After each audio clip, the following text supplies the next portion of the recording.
Dnes je každý niekto. Každý podnikateľ, každý mentor, každý expert na život. A ja sa len pýtam, keď sú všetci úspešní, prečo je realita stále taká tichá?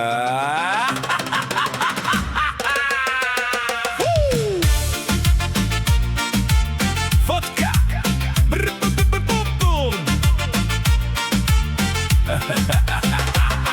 Fotka pri drahom aute, fotka pred veľkým domom, fotka na dovolenke, úsmev, ktorý sa opakuje.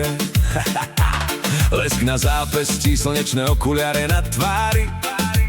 Všetko vyzerá dokonale, všetko je vraj na parádu.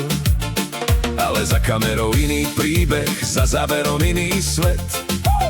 Tam, kde sa nehrá pre publikum, tam sa nehrá na efekt. A komentáre lietajú. Ty si král, ty si vzor, ty si top. A obrazovka tlieska, kým realita mlčí. Král kulís, na videu palát, v živote len ti chýbi. Král kulís, veľké slova lietajú, pravda sa neschová. Král kulís, keď padne filter sveta, ostane len realita. A teraz gól na 1-0. Keď sa niekto odfotí pri drahom aute, 10 záberov, 20 úsmevov, 3 verzie jedného života. A potom ide domov bez kamier. To už nie je luxus, to je divadlo.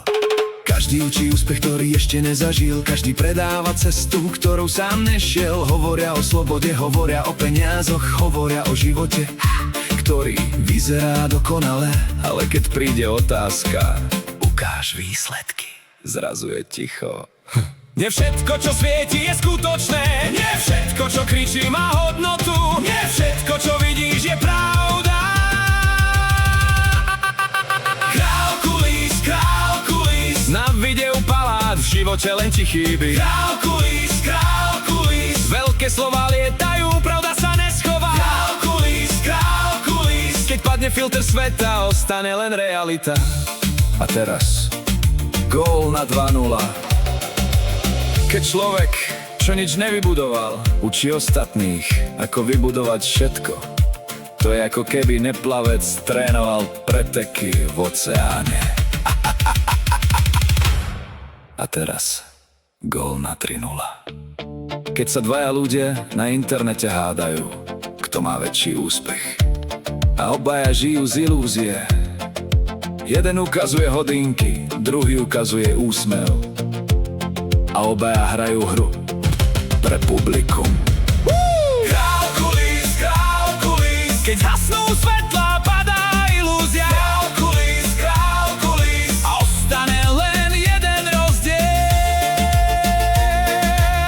Skutočný život.